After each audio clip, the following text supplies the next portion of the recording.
সকল জগৎপুরবাসীকে জানানো হইতেছে যে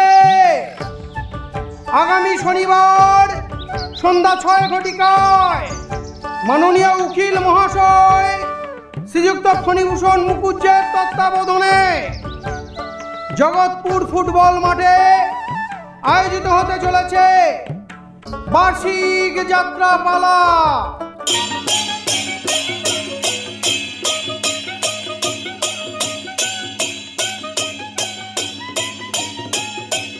এই যাত্রাপালা উপলক্ষে এসেছে কলকাতার বিখ্যাত যাত্রা দল।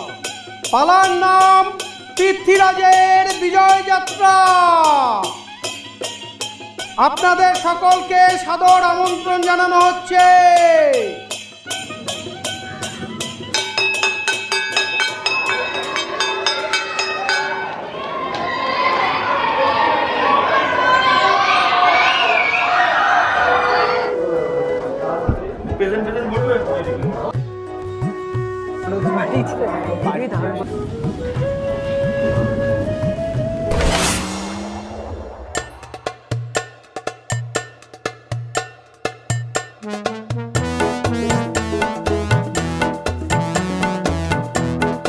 মাস্টার মশাই এলে একবার মনে করিয়ে দিতে হবে। আগের দিন বলেছিলেন তো সবাইকে পড়া ধরবেন। লকা, তোর আগবাড়ি কোনো কথা বলার দরকার নেই। মাস্টার মশাইয়ের মনে থাকলে পড়া ধরবে, নয়তো ধরবে না। তা কি করে হয় বলতো? মাস্টার মশাইয়ের মনে নাই থাকতে পারে, একবার মনে করিয়ে দেওয়া তো আমাদেরই কর্তব্য।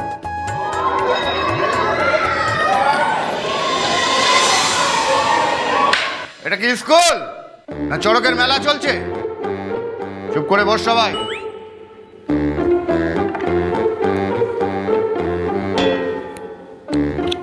Role number 1 Lakshindar Kumar Das. উপস্থিত sir. Roll number 2 Shyamal Kanti Chowdhury. উপস্থিত মাস্টার মশাই। Roll number 3 Sayan Basu.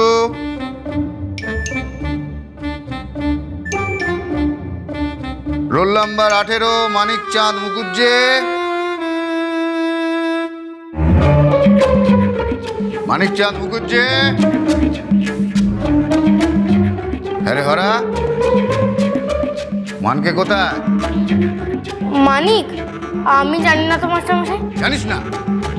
তুই নাকি তার সেনাপতি, তা তোদের মহারাজ পৃথ্বীরাজ আজ 1 সপ্তাহ ধরে স্কুল কামাই করে কোথায় রাজপাট সামলাচ্ছে জানিস না? চুপ! সে ছেলে নিজেকে পৃথ্বীরাজ বলে, কিন্তু ইতিহাস বইয়ের সঙ্গে তার কোনো সম্পর্কই নেই। আজ হেডমাস্টার মশাইকে বলে ওই ছোড়ার একটা বিহিত করতে হবে। মাস্টার মশাই, মনে পড়েছে। কি? মানিকের খুব জ্বর হয়েছে মাস্টার মশাই। জ্বর হয়েছে বলে 7 দিন স্কুল কামাই? হ্যাঁ মাস্টার মশাই, মানিকের ধুম জ্বর, কিছুতেই নামছে না। কঠিন রোগ মাস্টার মশাই। কবরেজ মশাই বলেছে ওই যাত্রাপালার পর মানিকের জ্বর কমবে। বাবা, তা কোন কবরেজ দেখছে তোদের মহারাজকে? ধন্বন্তরী। সে কি করে জানলে যে যাত্রাপালার পরে ইমানকে জ্বর কমে যাবে? চুপ! হ্যাঁ মাস্টার মশাই, আসলে ওরা মিথ্যা কথা বলছে মাস্টার মশাই। আমি খুব ভালো করে জানি মানিক কেন স্কুলে আসছে না। কি হয়েছে রে লখা? স্কুল কামাই করে সে কোথায় গিয়ে বসে আছে? যাত্রাপালার মাঠে মাস্টার মশাই। কদিন পরই তো জগৎপুরের যাত্রাপালা, তাই মানিক ফটিক রোজ স্কুল কামাই করে নিজের দলবলকে নিয়ে সেখানেই মহড়া দেখতে যাচ্ছে। ওখানেই তো পড়ে থাকছে সন্ধ্যে পর্যন্ত। বলিস কি রে? হ্যাঁ মাস্টার মশাই, কত বড় সাহস দেখুন! স্কুলের পড়া না মুখস্থ করে সেই যাত্রাপালার সংলাপ মুখস্থ করছে, আর সবাইকে বলে বেড়াচ্ছে যাত্রাপালার দিন নাকি গোটা জগৎপুরকে দেখিয়ে দেবে আসল পৃথ্বীরাজকে।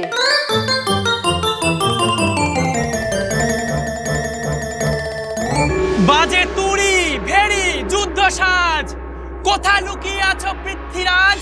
ঘড়ি আসিয়াছে অরির সম্মুখে, রণন দামামা বাজিবে।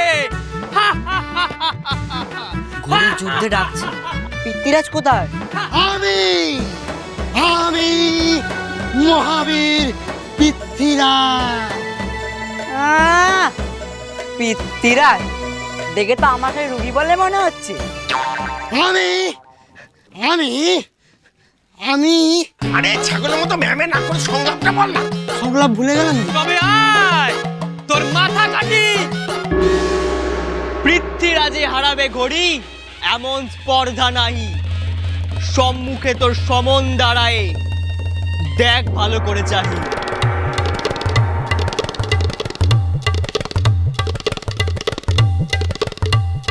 다 듣는다 타게 된다 다 듣는다 타게 된다 다 듣는다 타게 된다 다 듣는다 জয় মহারাজ পৃথ্বীরাজের জয়, জয় মহারাজ পৃথ্বীরাজের জয়, জয় মহারাজ পৃথ্বীরাজের জয়। বাহ ভাই, তুমি তো দেখছি পুরো জুয়েল মহড়া দেখে দেখে পুরো লাইনগুলো মুখস্থ করে ফেললে। তবে মানিকচাঁদ মুখুজ্জেকে কি তোমরা প্যালনা ভেবেছো নাকি? কাকে দিয়েছো পৃথ্বীরাজের পাঠ? ওর তো 7 দিন ধরে গলা বসে আছে, ও করবে পৃথ্বীরাজের পাঠ? দেবে না আবার? এই প্যাংলা তো নির্দেশকের ছেলে। এই শোনো শোনো, তুমি অভিনয়ের কি বোঝো হে? অত কথা বলছো। আমার ছেলে জন্মেছে অভিনয় করবার জন্য, এখনো পর্যন্ত কতগুলো পালায় সে অভিনয় করেছে জানো? বেহুলা লক্ষিন্দরের পালায় লক্ষিন্দরের পাঠ, দক্ষ যজ্ঞের পালায় ষাঁড়ের পাঠ, এছাড়া ওই অক্রু সংবাদে। সে তো আপনার ছেলে বলে মঞ্চে উঠতে পেরেছে। প্রথমটাতে মরা সেজেছে, আর একটাতে গুতিয়েছে, আর শেষেরটাতে তো চুপ! আমার ছেলেকে নিয়ে একদম ফাজলাম নয়। ও অনেক কিছুতেই পাঠ করতে পারে, কিন্তু পৃথ্বীরাজের পাঠ প্যাংলার কম্য নয়। শোনো, আমার ছেলের উপর আমার অগাধ আস্থা আছে, ও স্টেজে গিয়ে ঠিক মেকআপ করে দেবে। স্টেজে মেকআপ দিয়ে না পৃথ্বীরাজ হওয়া যায় না। শুনে রাখুন, পৃথ্বীরাজ হওয়া মুখের কথা না। এই গোটা জগৎপুরে যদি কেউ পৃথ্বীরাজ হতে পারে, তবে সে একমাত্র এই মানিকচাঁদ। যেমন তার বীরের মতো শক্তি, তেমন তার যুদ্ধ জয়ের কৌশল। নাহলে কি ওই ব্যাটার ছেলে লকা মানিকের নাম শুনলেই পালায়? তুই হলি কি আমার যোগ্য মন্ত্রী। বেশ, তোমার বাবা তো এই অনুষ্ঠানের হত্যাকর্তা বিধাতা, তাহলে আমি বরং ওনাকেই বলি যে তুমি পৃথ্বীরাজের চরিত্রে অভিনয় করতে চাইছো। বাবা, বাবাকে বলবে না? থাক। তা তোমার বাবা যখন অনুমতি দেবেন না, তখন আমার ছেলেই বরং পাঠটা করুক।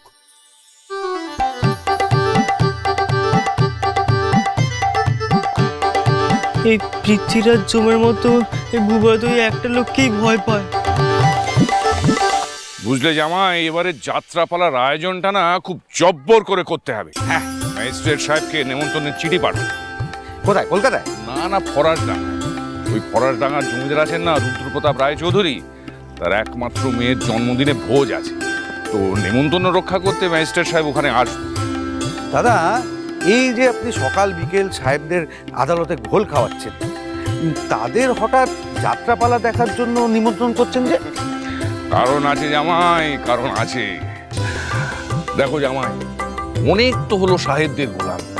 ও সমস্ত আদেকলা আর তেলবাজ জমিদারদের দেখে দেখে ওদের ধারণা হয়েছে যে আমাদের কোনো যোগ্যতাই নেই। ওদের এই ধারণাটা এবার ভাঙতে হবে। আলবাত। খালি ওই ওকালতির ময়দানে নয়, ফণীভূষণ মুখুজ্জে প্রমাণ করে দেবে যে শিক্ষা সংস্কৃতিতেই ভারতীয়রা সাহেবদের থেকে কোনো অংশে পিছিয়ে নেই। হ্যাঁ, আমাদের ওই যাত্রা থিয়েটারের মান ওদের লন্ডনের থিয়েটারের থেকে কোনো অংশে কম। হক কথা বলেছেন দাদা, হক কথা। শুধু আপনি এই ভগ্নিপতির ওপর চোখ বন্ধ করে ভরসা রাখুন, আপনার যাত্রার ব্যবস্থাপনা সমস্ত একা হাতে সামলে দেব। না না না, এ তোমার এক আর কমও নয়। আরে চলো চলো, গিয়ে দেখে আসি যে মহড়া কেমন চলছে। ওই লখার সাহস কি করে হয় আমার নামে নালিশ করার? এবার ওর একটা বন্দোবস্ত করতেই হবে। যথা আজ্ঞা মহারাজ, ও রাজদণ্ড দরকার। সেনাপতি হরেন, সৈন্য সাজাও। এবার হামলা স্কুলে হবে। রাজ্যবাসীদের বুঝিয়ে দিতে হবে যে পৃথ্বীরাজ কাউকে ভয় পায় না। মানিক,